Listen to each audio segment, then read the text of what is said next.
صفحہ نمبر 172، سیرت النبی جلد اول، اور ہمارا سبجیکٹ چل رہا ہے ہجرت، یعنی مکہ سے جو ہجرت کا حکم اللہ کی طرف سے ہوا تھا، وہ سن 1 ہجری ہجرت کی ہے، یعنی مکہ سے مدینہ، اس ہجرت کا ذکر ہو چکا ہے۔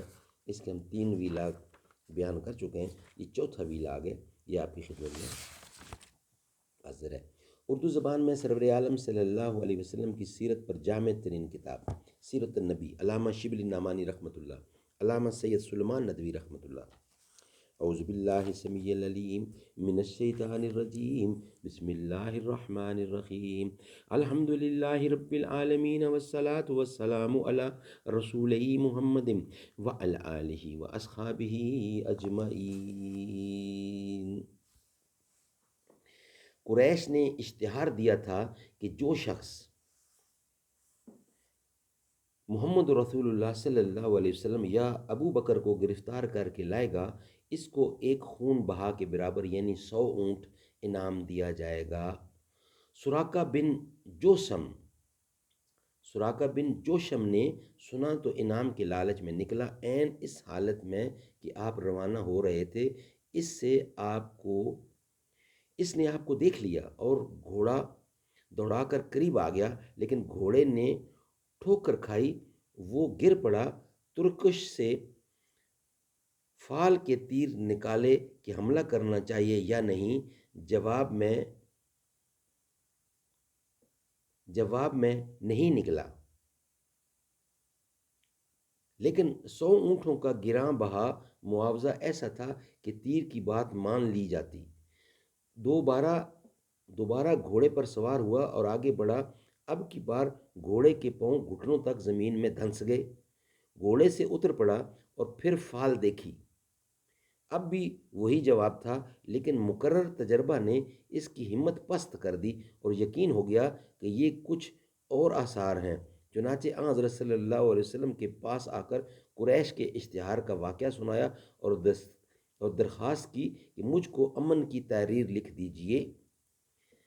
حضرت ابو بکر کے غلام عامر بن فہیرہ نے چمڑے کے ایک ٹکڑے پر فرمان امن لکھ دیا۔ اس نے اتفاق یہ ہوا کہ حضرت زبیر رضی اللہ شام سے تجارت کا مال لے کر آ رہے تھے۔ انہوں نے آن حضرت صلی اللہ علیہ وسلم اور حضرت ابو بکر کی خدمت میں چند بیش قیمت کپڑے پیش کیے جو اس بے سر و سامانی میں غنیمت تھے۔ ابن سعد نے طبقات میں اس مقدس سفر کی تمام منزلیں گنائی ہیں، اگرچہ عرب کے نقشوں میں آج ان کا نشان نہیں ملتا، تاہم عقیدت مند صرف نام سے لذت یاب ہو سکتے ہیں۔ خرار، سنیت المرا، لطف، مدلجہ، مرحج، ہدایت، ازاخر، رابغ، یہ مقام آج بھی حجاج کے رستے میں آتے ہیں۔ رابغ سیمنٹ کے نام سے بھی مشہور ہے، آج بھی حجاج کے رستے میں آتے ہیں۔ یہاں آپ نے مغرب کی نماز پڑھی۔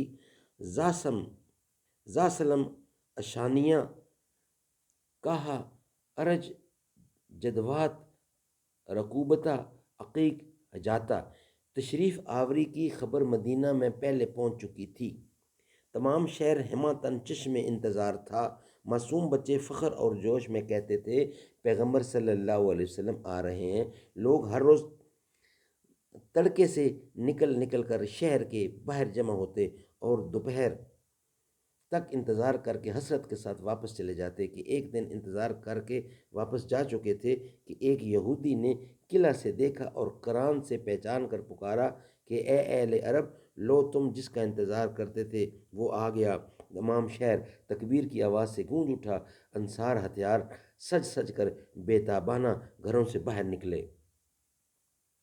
مدینہ منورہ سے 3 میل کے فاصلے پر جو بالائی آبادی ہے، اس کو عالیہ اور قبا کہتے ہیں۔ یہاں انصار کے بہت سے خاندان آباد تھے۔ ان میں سے سب سے زیادہ ممتاز عمر بن عوف کا خاندان تھا اور کلثوم بن ہدم خاندان کے افسر تھے۔ حضرت صلی اللہ علیہ وسلم یہاں پہنچے تو خاندان نے جوش مسرت میں اللہ اکبر کا نعرہ مارا۔ یہ فخر ان کی قسمت میں تھا کہ میزبان دو عالم صلی اللہ علیہ وسلم نے انہی کی مہمانی قبول کی۔ انصار ہر طرف سے جوک در جوک آتے اور جوش عقیدت سے سلام عرض کرتے جاتے۔ انشاءاللہ اس کا بقیہ حصہ نیکسٹ ویلاگ میں بیان کیا جائے گا۔